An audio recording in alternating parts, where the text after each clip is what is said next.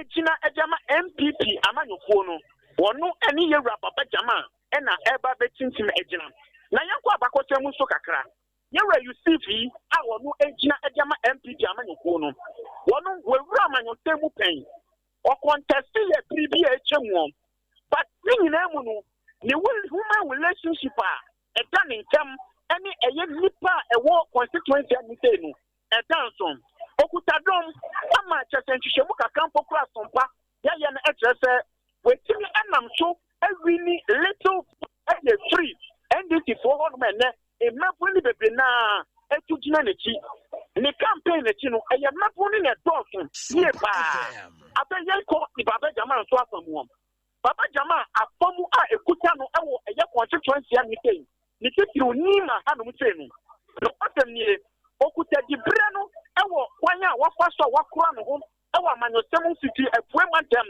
akotia ewo di akotia ebebe pie mu ewo enkreha nima ana oba ye emo nam so enne wabua emmebu ni bebre na ma ebinim pokronpo enye adwuma ye ewo aban mu no ana pensu no enyuma horo so a watia prama emmebu ni so no eno so ba be ya de bi obi ka se enye abaton edan ebedim ebegre pa but ye kwa bakotemu so a constituency we na kasan NDC for dia it is up to me automatically every ni parameter that is what the MP no what dia nesa it no enso ni nkoma so ewo constituency and we say na what ye ba be sin ye be background and kata ni e ye ni wo mo tim pete wo ni say akata because we enkoye delegate when eba be the entire constituency of Ayawaso is about to empeswa eso international ansana obekọ no o si amanfo che moto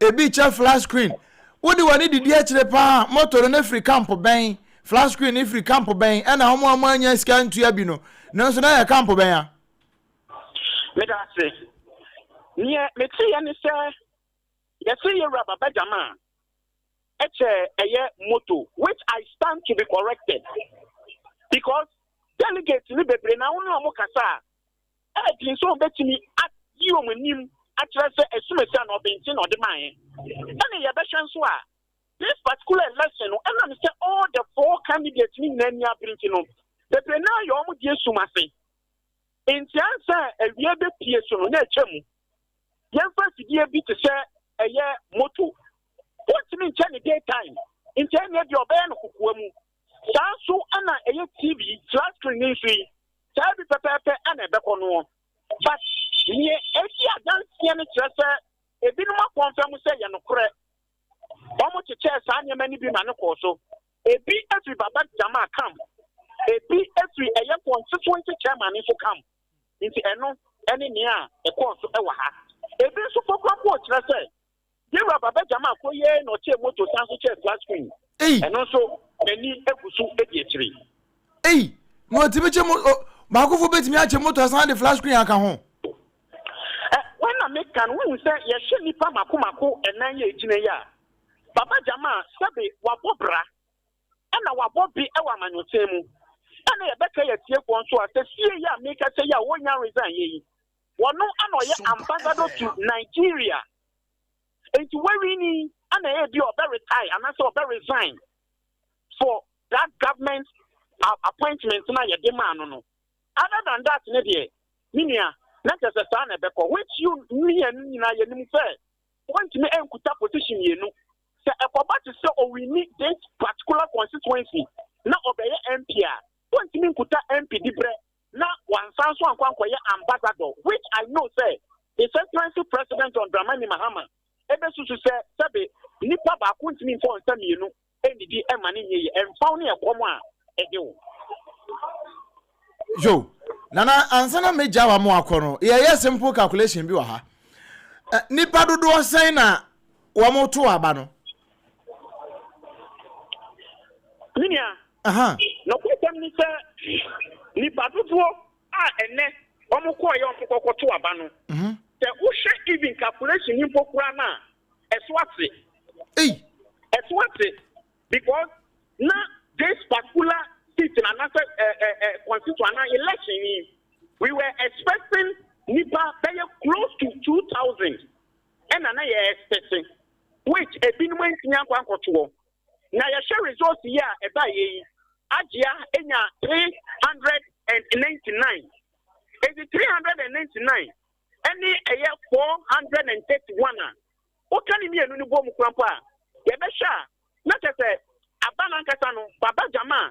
Any aya adia in fact omunya emanu dodo pa omunya ne dodo anu kwasem nie ye hwe ne dodo a omunya anye a enne etimi anam so ama baako edi mu nkunim na omumienu ne nkuna no eye 830 votes ana omumienu no etimi ekyenye na pe ye hwe Dr. Yakubu ono no wode ne mani pokra ekọ kamienu ide hu a na tete ababa ye 45 inti ono no 45 no e ko kan wa na tete ababa ye 875 now watch me 845 no Mohammed Ramni ono ne die 88 no enso ekọ na ko kan ho a na tete 963 ena etimi ekọ to aba no ena emu baako ne broni fa no rejected eno essay nti eno so ko kan wa na 964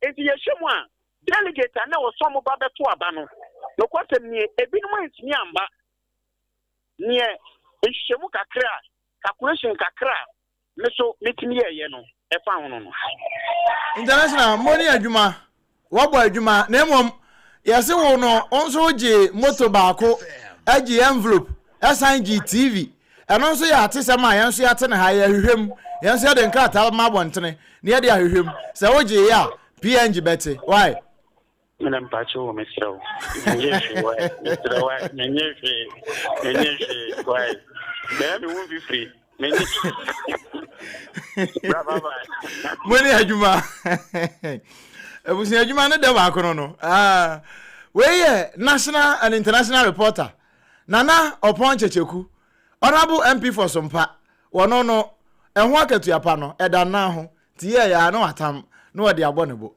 emu nkomo no eje ene na abato na mu ne yegina sesei ejebo wanya ba bedru ene nti ukọ baby te se baby abato efiri base sie aso east ho na wonu mahu wo mo de na mo mpanda de no ekọ ewie high court ka se yewra Matthew Yindam o pe baby kura ntena na aba no wo mo nto no foforo yanka ya abọ ne dam no ekọ wie na Supreme Court ka se wonkonko di na konwa na wonye na adwuma se mra se bedwani na no na chine ye mabu na wonu mo wo panda se sase mwedie empenimfo omo ye enim law edi law no wo mo chine yamanyoku num no wo mo nwuram na wo mo nye review kura ante sa wo mbetena se ahwama owura Matthew Yindam asa ba biodie na etise de yasa de twa ntromwade afọ wo matiko ede be hye wo manum enti wo mo ye kire isan se wo ye kire ne kasa ya mpenimfo tie. My name is Kondo Kadri. We understand you don't have much to say. They have to tell the NDC that the people of Pandai, with the NDC in Pandai, we are very hot and we are not happy with their actions in Pandai, taking in Pandai. They should make sure that the right thing is done. We went to the court in Kamali and we won the case. So we are waiting for the same thing to happen at the level there. They should stand up and wait. The review, they should go for the review. You have eno ye mabuna won mo Pandai na ate se won mo kase we ye chine mana edadwoada Monday landi no na sa asemi pie na edadwoada no ano asembi esiye na won mo ye records bi Ghana National Fire Service asantemanta mu de no eno won mo ye calculation 1 2 3 4 5 bosumi ye twa mu ye ejasese ya won mo alekodo ewo asantemanta mu kwan eye wo ha ene aduasam yenu a hadwene pa every January 1 ebesi January 31 na no enu mo kire se saadie we nyina no ehadwene papa afei wo mo si report wa wo mu nyaaye ya na ya no de akwaya something which is there kakra o de kenkan de ko afrese pepepe no afrese no o kan January 1 adequacy 31 ewo 2025 no mu a eno no na ye 187 oha any of the otwe enson the same time na eno ntine sa no pani a woni amansan ebo nkomo edema santimanta mu dumje adwumakuo no eye DO3 Peter Day was that church se mo kira Sompa kase na no Jordan say so far from 1st to 31st we recorded 132 fires. You realize that we've been able to reduce the fires by about 45 fires. We aye DO3 Peter Day wonu ye kasama for the ma dumje adwumakuo no ye wa santimanta mu ene yanko Accra Metropolitan Assembly ama no na edadwoda kro na yewra Michael Papo Alote wonna ya abankra chepani ansa na yebedi bronya no wo muguso a eye di congestion exercise bi won kran ha na ekowie no bronya no munti na etekoda kakra na ne se yekodi baaye no wo ma sa resume ye beka se ye bie school enti edadwoda no na yewra Alote ebebie so se wo monti na yo wo mbekoso a kopem se wo mo ade wo niam afiri suto mu aba begu afodwabinim no saafo no befiri ho ama kwan no ho ada ho na fe wo mo e wo soto nso ye behu o niam ato Your Excellency John Dramani Mahama, come afar, all your father, Poetisa, yes, we are here, and I'm with you. 1896, Christmas, no, we are trying to be our Benon Quan. We did Christmas, we are not so used to be a Tina and Yellow. I am saying, we came with you. Mumiano more, say more, but someone you know, and the whole year. Come on, let us say, they cannot stand what? Oh, the choir, we have a shamba, set here, where are the year? But it's Mamma catch them, where are they here? That's your first time, sir. It wasn't a 9-day wonder at the end of the year. See, this time, I'm 1 month period. edadwoda na abankra chepani a won kran Metropolitan Assembly ho yewra Michael Papo Alote obi esansemi so ede kire Sompa Centrofo afi yenwura mu oda benada no sabra na ansa na dwoda na eba no nene na hotwe pepepe na osonofo no wo mu abato so a won etuo wo mu tuom koyi Dr. Alhaji Mahmoud Baby Obaumia ese wansanye Frank ano no wonfa se ne be ya obetimi de age tumi de ama won na ne benada na ye ne Dr. Arthur Kwabena Kennedy ye ne bo nkomo no aso Baumia de obvious but nipa wa mu Baumia 2024 napo na napodie no kure ne nyame anim ni na wonfo kura. I don't think, and I like Napo. He's a very interesting person. I don't think he was a good running mate. Of course, you can always say maybe this time around he will be better. But the last time, his Mokwam and Kromano and all those kind of things just were alienating. So if I were Dr. Bawumia, I would seriously consider whether other people would help me better. We are Dr. Arthur Kennedy. Now what be your crown or so? Running mate say me say na podi onye mo amomfa na mabio no and one just say no kure wo mo new face na no mo mbeboa. Actually, I think the so-called tradition of going back again and again, I think the times may have passed us by. There used to be loyalty to parties. People will go and vote for them. These days, they showed us in 2024 that they are willing to vote for the candidate of the other party. In 1996, no true blue MPP person will ever have thought of voting for Rawlings. But now, the younger people are more open-minded. They will do that. So I'm just saying that transferring that same tradition is not necessarily a good idea. Not only that, sometimes we make a hash of things that ought to be very simple. There are people you can look at whose temperament and knowledge and others is low risk. You know, they will be good running mates or presidential candidates. So I think that if I were him, I would at least reflect on whether doing the same thing will give me a different result. Whether doing the same thing will give me a different result. Where your doctor, Arthur Kennedy? You know. Na Dr. Arthur Kennedy wakasa ye ya ena Dr. Bernard Tutubu ahin wano wa lecturer political and marketing University of Education Uniba ena wano nso de bato se enya na nwanwa se da agiba omia wo wene ye esan se papa no nsem bia woka ne se de ni tirimu asi abobbe no boa no ho asi no memre danku ne mudie na wodi ye no na wotwe ya ne anyo ono Dr. Bernard Tutubu ahin nwanwa. I feel that it is very good for the party to get somebody who can actually bring people together. I wasn't surprised Dr. Bawumia won because I have done series of things and I have known as at April 2025 that he will still win the MPP race. But my concern was what people were raising as to whether he can unite the party. Listening to him on Saturday in the evening in his own party house, talking to his team, the words that he used, the words that he emphasized on unity, and the fact that his own people shouldn't take revenge against anyone. I said, okay, that's good. He got to the floor and again he emphasized that and went beyond that by saying that he is going to start a process that he is going to visit and talk to members of the party who are disenchanted. Eno Dr. Bernard Tutubu ahin we lecturer University of Education Uniba which political marketing ewie na wasande to so say the Dr. Arthur Kennedy wo boss say new face adaji kofa nka ebebo ano pass ne na poda danu a anhwe ye obepo ama obepam fidie no so nam no na no so sade e wosi kan no say owura Arthur Kennedy wo fa na nka ebebo. Now, you know the nature of Arthur Kennedy. You know his beliefs, the complications and all that. If Dr. Bawumia can bring him back, then you know the caliber of person Dr. Bawumia is. So for me, I believe in what he has said. My problem will be the people behind him as to whether they agree with his vision. They understand his vision for unity. They understand his vision to stabilize the front of MPP and to forge forward.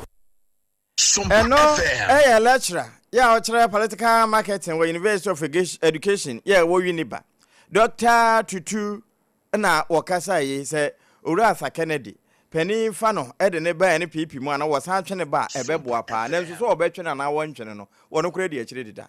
Eno eda Juada ekobnada. We benada no. Na yantin simni yanko ukuada. Na da ukuada no no. Ana Dr. Tutubu ahen waya lecturer wakasa wie yepe ana no ani nuanu mo amonso ya lecturers am ye senior staff e kwa Nkrumah University of Science and Technology wo mo fra ba wa bedu de tu na nim na sabre no na national chairman Edema University Staff Association Yera George Johnson won okita kasa mu no ase no kore wo mu declare industrial nationwide strike ade ati aban se aban tintu obi aban tete afiri wo mo akatua so no won mu ngiri kura no wo mo de wo mo mfo sege. This declaration is not only Ken University, it's across all the universities. So as we are declaring here, it's affecting all the campuses.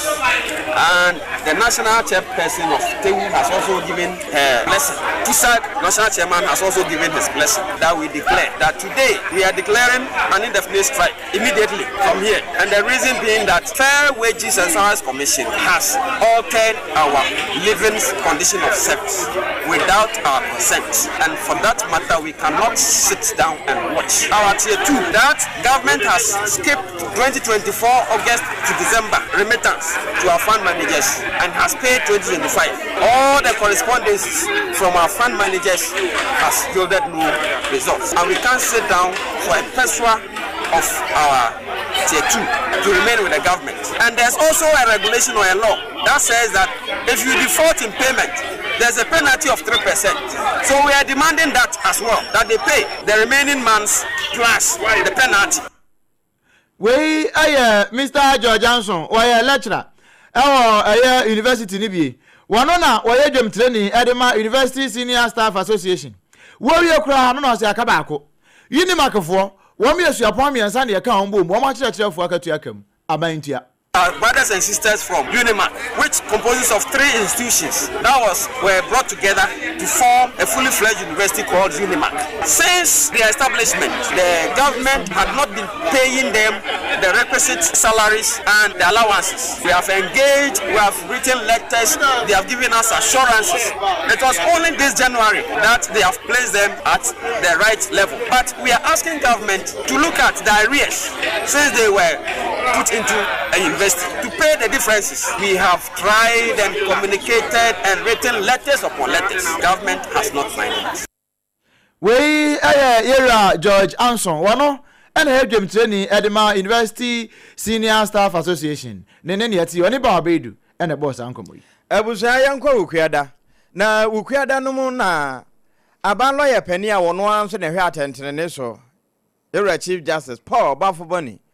Wane migration for no mpanimfo bi di ahia no wo chese galamse kon no a Ghana mpanimfo nyina na mofra ni abrese yebetimi atwa abaahwe ano ne nso ko aye ko nyina aye odaye no ebetimi awie mu di a je wo mo a ehwe ye boda no so a awie wote se na odman kuma chia me ebiebie wo mo nsam so se wo mo kura kom de wonti wotimi jama obi ewura mu saa no je wo mo yire pampim ni ye na adoma aboa magalamse ni yetimi atwa abaahwe ano na bra wo kasa no yensan twrofo di akire nti ye fa bi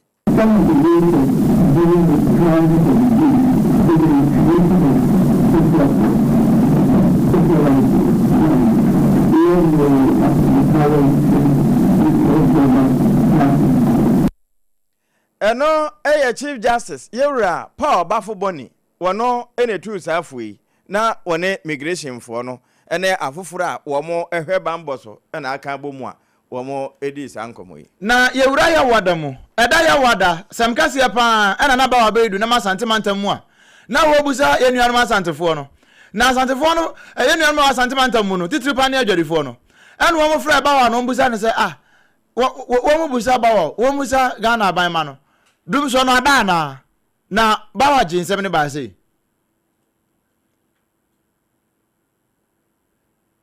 yegusu hwe se yensa be kan ne no se ne residence on dum so na won mo jinsem no na ba wa wo mo busa se ne generator di ahim e wa santimantam mu no wo mo busa dum so no aba na But the Yakobani say he said the Dumuson Asamba. Now so the Dumusaba, also about what cinema so. Now say my you know, Edman Goswa. Minya light in Yaduma. Let us start to now say son of what to Samano. The better just stand to one pay mamma and do for na come for.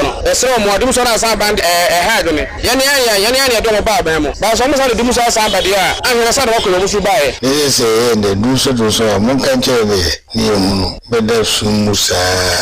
So you should have received. Oko fresh Insuno. Yesu, Aban, Yesu.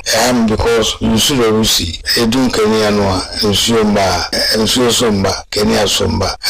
I don't know what you say. Me catch a ban say, Omodena, Kenya, and Sabeka. I say, ever construct. What's here? A telephone was antimantamuni, one more tear santimantam, one back strike. Eddie Tiaba, Mr. Demonstration and work on.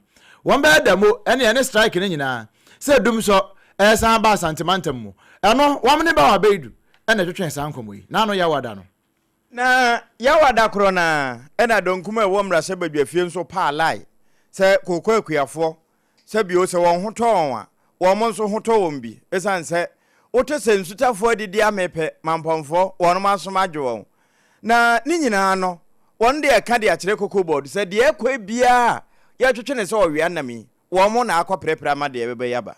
Farmers have tended their farms through harsh weather. They have spent huge resources to control pests and diseases. They have toiled to harvest their farms and sold it to the government in good faith. Yet, months later, they are still waiting for weeks on end to be paid. Is this the resetting which was promised the good people of Ghana, or the reversing of the cocoa industry? Farmers are asking. Ladies and gentlemen of the press, it is not only the poor farmer who is suffering. The failings of government and cocoa board are also hurting the cocoa buying companies, that is the LBCs, and transporters, especially the indigenous companies and local enterprises. By delaying in repayment of cocoa taken over from the LBCs, these business and investments are at risk. They have their working capitals locked up, their progress hindered, and financing confidence undermined. Contrary to what the NDC pre-election time to promote indigenous business and investments, they have rather reset to kill indigenous companies, businesses, and enterprises in the cocoa industry. Eni awoti ye donkuma no mu nibia yewra ya poku ewi awa mananso no wo say ye wo ye muntua won sika ma won cocoa akuafo ene wo de wo ka kira ban. We demand an apology from government and Cocoa Board for this gross dereliction of duty. Cocoa Board must reimburse the LBCs of all outstanding repayments of cocoa pitches and delivered, and must also ensure the prompt repayment of subsequent deliveries and CTOR to avoid the recurrence of this despicable situation in the future. We demand that our cherished cocoa farmers are treated better and with dignity than what we are seeing now. Cocoa farmers are not beggars. Paying cocoa farmers promptly is not a favor, it is an obligation. Aha, bekwa amra se badwani no ona boya poku na eho wo modo koko nti ena ni abra wo ka sansemi obodwafie ho na no ya wada no a wo ka sansemi nyina no na immigration fo ne gina junction ne so wo mse kwa ku kabima yo kabima ne enso yesika kabinye koko fo nko a ni nyina ne se inflation drop enso still aduane bo ayeden niam ankoyi wo enti wo munyina kasa ene wo mo chesa no kure ni nyame anim ni niam ankoyi kura eno na yewrafu se ni isa kane mra se badwane di ma okan kwe enough abato mpesua no wono na no atumi no se we di ebe yanka yenya national debate enfa inflation ne ho na wone so mpaka se ebo nkomo no wo kire mu sei.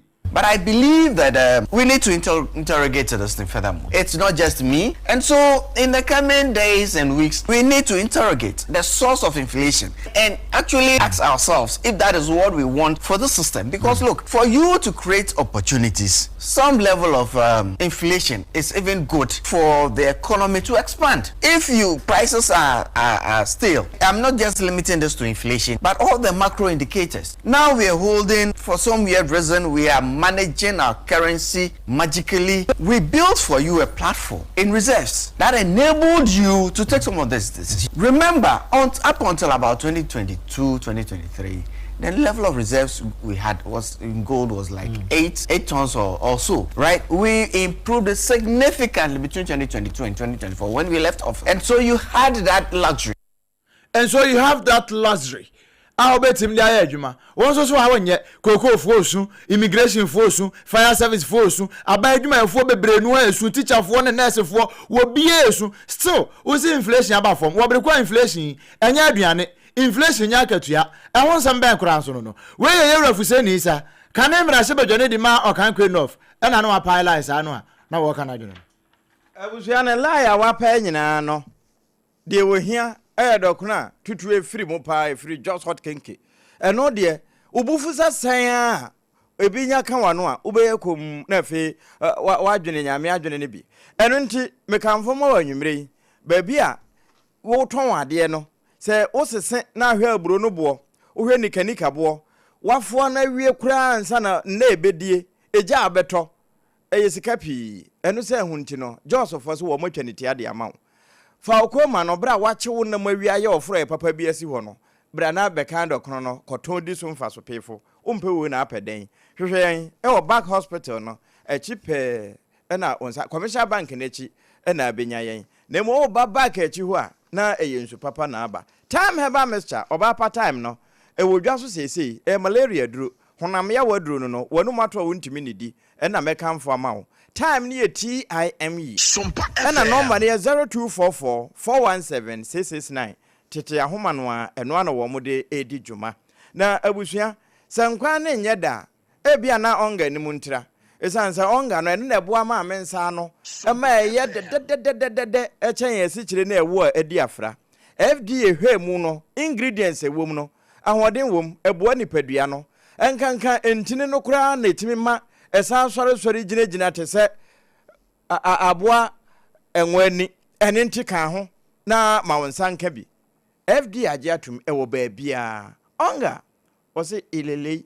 enokre midimafo herbal center Dr. Tam daso edaso no wode tam atoso ewo kaseye so no wose yare bi ehye ho no bra wonfa tam ntoso wonyi ni a bode be so hwe ansa wonum ewo asantema mu nyina womko abu akwa agogoa ampa yare no gogo ontimi nsore bio afi opoku ase mayira kan ho kono wonyira yade no ma bra wode tam atoso ya body se o kidney failure ewo so ana wode o yade no yese ye kwa nkro nti efra na chronic kan ho na kọ Dr. Tam da so ho na akwa obetu ase de ama stroke onyodwe prostate de na yenka na ukona se ye wo se na ha no wo ho a ubo se nnura obeyi ama no ba ko pidi kan onkom na Pepsodent ewo ba bia na se de wo mayo no wo maye nkuma wo maye adantem de wo sachet su nyina ne wo maye yi Simon fa paste ene Pepsodent fo wo nketo asa ne ye de to nsuo no ubetime de ato na fe wo de atwa wo na awotwe nyina ewo nhyiamu na ase Pepsodent you see ase enjampre ne firi ho na emase ne nya hoden tekyerema na ede wonum no sade nyame bo ne kola no enye sa pepepe ene ntia no wahye ne so anwumrei wo mo ne ka yen ho na ye be ensem na mawo na menkwansa ye dan ye hutia waba se ya wadamu na ye di usi ye no ye ba pe ye be wura fiada na fiada nsem na ewu mu no wantimi ante bia twɛn na tie bi na ye ba sesi a menkwansa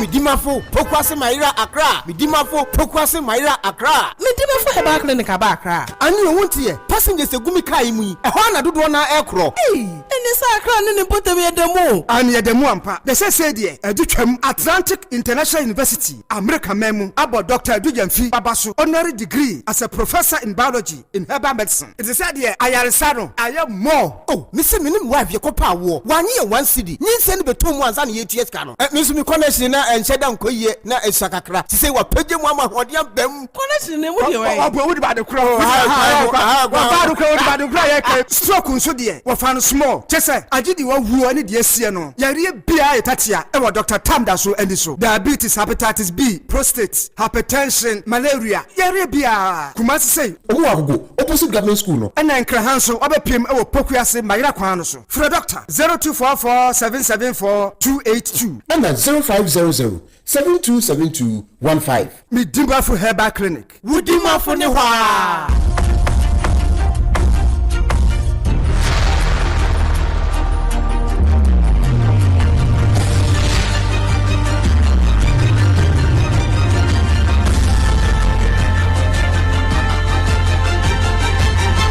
Sompa TV, Emma Aketuapa. Enokurepa, Emma Aketuapa.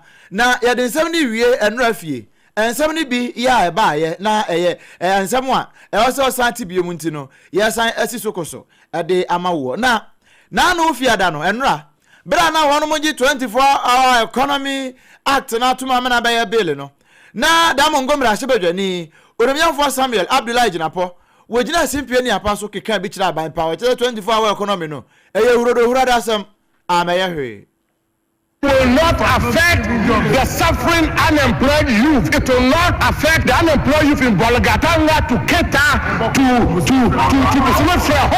across the length and breadth of our country. It will not. That's what I want to conclude by submitting. And I do so forcefully that 11 man into the NDC administration, their flagship program of 24-hour economy, 133 formula, 3 shifts for the unemployed Ghanaian youth, 8 hourly different. The only job that is 24-hour today that has 3 people doing the job is the office of this. Mr. Speaker, you should only your job, that is 133. It's the only job that is 133. The office, the job of Speaker of Parliament is the job where you have Right Honorable Abdul Babin do 1 shift and you yourself, Mr. Speaker, take the second deputy speaker, that's the third shift.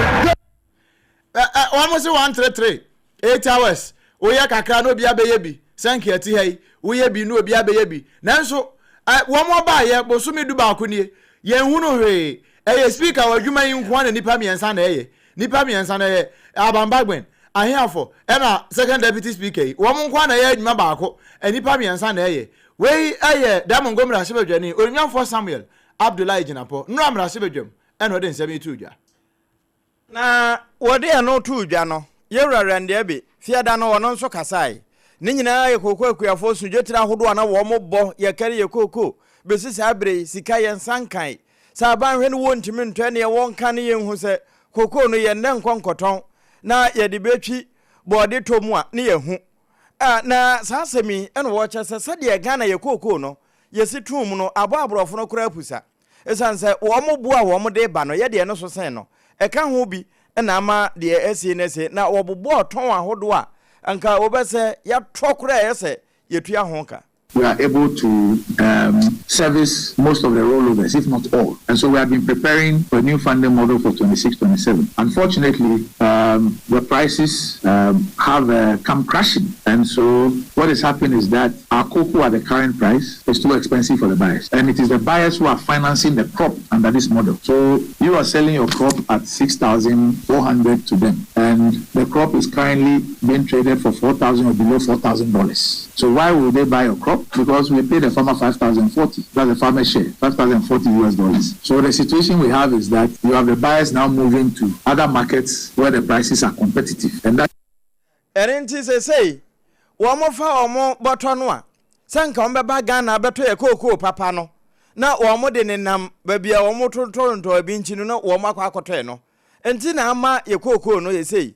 Aye bibie wo ho. We ye rarande be. Wonne ka asasemi. Na enanu abantie bi bo onwum bi wasi bibi besi ayi Dr. Aton ayi Dominic Ayeni Attorney General wono so to sa anwum no wasi Ghana fo bibi besi wasi sani e Ghana nsa ase ho nsem akwa ye no sa no ntina wo munya sika ntu ya teacher fo ne ka no e ka ho bi enu wo ka kura insidan enfa ma immigration fo ene wono mo aka no na wo chese sani e nsa ase ho nsem eya e bebre wo man Ghana mu no ebe ko so wo man sika papa. There are also land matters, especially land compensation. And Your Excellency, those are becoming a big headache for me as the Minister of Justice. In fact, there is, for want of a better word, a tsunami of land compensation cases that are hitting the courts against the Republic, and the figures are mind-blowing. Some as much as 500 million Ghana cedis claims being made in respect of compensation. The claimants mostly will go and duster documents from the archives and claim that the colonial government did not pay compensation for land, and then they will take the government to court, and for some reason they keep waiting all the way, to the Supreme Court. So it is something that is very worrying, because the last time we sat down and did a calculation, enti we your hawa eba be sense wo man ni kom ya no sika ebe dipa awa man ni botom no nya sika ketwa enya no ntina ye nya sika mfa ntua na asefo akai eno ntina na asini aye adwuma be sa afe ye ntibi nya sika ntua na kasa nse nkrofo de o man nam court e won nsase ho ya ye tua compensations we aye Dr. Dominic Akrotenga ayene nanum asem no OTB e wo 93.1 e asantemamua Sompa kumase ayiko 100.9 wono so de ma asantema ikro na wo ma watakwa FAB na 101.1 Sompa takwa takra de 103.3 wono so wɔto peten saa na wɔn a wɔn kransa fa firi 90.7 106.1 sɛ yɛtɛkyiman a ɛne yɛ Sompa na mmom ɛyɛ mfimfini mantam mu mankasi ma Kingdom no Facebook no so Sompa 106.5FM Accra na nasafo kantanka de ɛkɔ hɔ wa amaya nso hɔ YouTube nso wɔde ewura tube nom na yɛ Sompa FM live www.sompaonline.com ensɛm nyinaa nso ɛda hɔ a wobɛnya bia kenka Doma FM 100.7 ensɛm wɔfo abi kan ɛsɔban radio nso ekutam ɛto ɛde peten ya president fo ɛsɔ yɛ asene sɛ yɛntwi yɛse Dr. Time da so medimafo Herbal Center wɔde time to yɛn so sɛ yadeɛ bia ɛbɛ foforo yɛn no yɛmfamra na wontu ase yɛmfama yɛn na mmom sɛ wotu yade ase no wɔ mo waduro no mu a ɛwɔ sɛ wodidi yɛde just hot kinky na wanum nya ode wontimi nnia no wanom time wɔn na ka yɛn ho na nwumre yi ensɛm no na wɔtwe nyinaa mu de ɛne abato kyenkyere nkyɛ ɛkɔ so a yɛwura baba jama wadi mu nkunim yɛkɔfa no nso nsɛm ɛde sommo anwumre wakenkamfo no triple way ma ɛgya pia pam dada mene ɔdoma nkoma kyia me ɔbrempɔn nana kwaku